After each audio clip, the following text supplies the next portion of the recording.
Do you want happier employees, less stress, and more room for deep work, all without spending more time or more money? I know you're going to be too busy for what I'm about to tell you.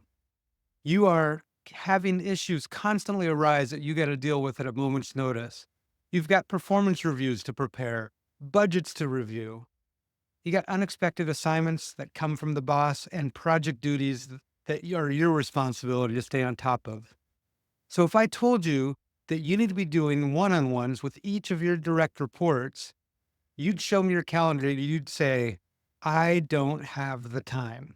It reminds me of my personal finances when I was younger. I always felt like there wasn't enough money between the daily living and the unanticipated expenses.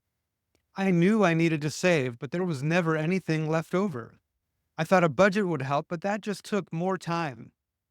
It was stressful living paycheck to paycheck. But that's what many of you are doing. You're dealing with things as they come up, and so is your team. So there's no capacity to take on more.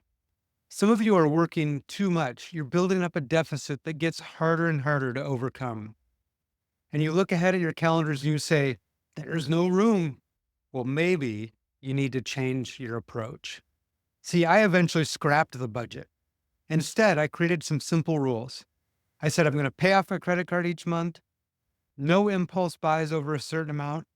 And then at the beginning of each month, I put some money in savings and retirement first.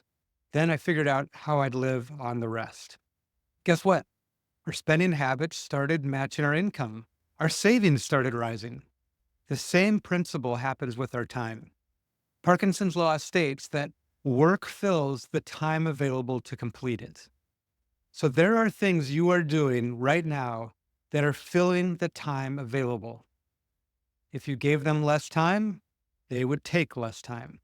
If you manage people, they are your priority.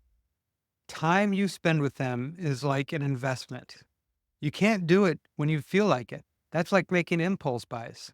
So you need to make time for your direct reports first. Create a reoccurring weekly 30-minute appointment for a one-on-one with each of the people you manage and protect that time. And then commit to not increasing your work. Just like you can't keep spending on a credit card. You can't say, I'll work more, because it will bury you. You make this adjustment, and your work is going to settle out the way it's supposed to be, because you'll be investing in your people first. Your team will be more productive, they'll be more engaged, and they're going to accomplish more than they are doing now. It's going to leave you time to do the work that only you can do. If you'd like to talk about how you can create a plan for rolling out one-on-ones with your employees, I offer a free management strategy call. Simply go to shiftfocus.com/strategy call, and you can book a call at a convenient time for you.